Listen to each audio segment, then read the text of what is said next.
আজ সানডে, তাই সকাল সকাল উঠেই মা আর আমি রান্নাটা সেরে নিয়েছিলাম। মগজদানা, কাজু, সাদা সর্ষে, কালো সর্ষে, কাঁচা লঙ্কাকে আগে ভালো করে পেস্ট করে নিয়েছিলাম। আজ আবার আমাদের রান্না দিদি আসবে না, তাই আমাদেরকেই রান্নাটা করতে হবে। রোববার তার আবার ছুটি। আবার একটা পাত্রে নিয়ে নিয়েছিলাম 2 চামচ দই। দুবাইতে লুজ দই পাওয়া যায় না জানেন। আমাদের ওখানে মিষ্টির দোকানে গেলে যেমন লুজ দই দিয়ে দেয়, এখানে সেরকমটা নয় কিন্তু। আচ্ছা, দইয়ের সাথে সেই পেস্টটা নিয়ে নিয়েছিলাম, যেটা বানিয়ে রেখেছিলাম। পেস্টটার কোনো অংশই কিন্তু আমি বাদ দিইনি। চামচ দিয়ে যতটা উঠেছিল, তারপরে হাত দিয়ে এমনকি লাস্টে জল দিয়েও নিয়ে নিয়েছিলাম। এরপর শুকনো লঙ্কা, চিনি, হলুদ, নুন, সর্ষের তেল সব কিছু একসাথে দিয়ে, সর্ষের তেলটা একটু বেশি দিতে হবে, আমি 4 চামচ মতো নিয়েছিলাম। সব কিছু স্বাদ মতো এবং পরিমাণ মতো নিয়ে ভালো করে মাখিয়ে নিলাম।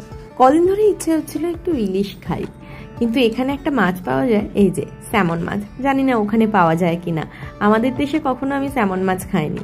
এর টেস্টটা খেতে আপনি ইলিশের মতোই লাগবে আপনার, কিন্তু ইলিশের থেকেও অপূর্ব অসাধারণ টেস্ট। মাছের কোয়াগুলো লাস্টে হয়ে যাওয়ার পর আমি দেখাচ্ছি কি সুন্দর ছেড়ে যায়, আর খেতে অপূর্ব। আচ্ছা, সব পেস্টটা মাছের গায়ে এভাবে মাখিয়ে নিয়ে লাস্টে আরও 2 চামচ সর্ষের তেল এবং কাঁচা লঙ্কা দিয়ে ভালো করে এয়ারটাইট একটা কন্টেনারে নিয়ে আমি দিয়ে দিলাম মাইক্রোওয়েভে। মোটামুটি 20 মিনিট মতো লাগলো, তবে তার মাঝখানে আমি খুলে দেখেছিলাম হয়েছে কি হয়নি।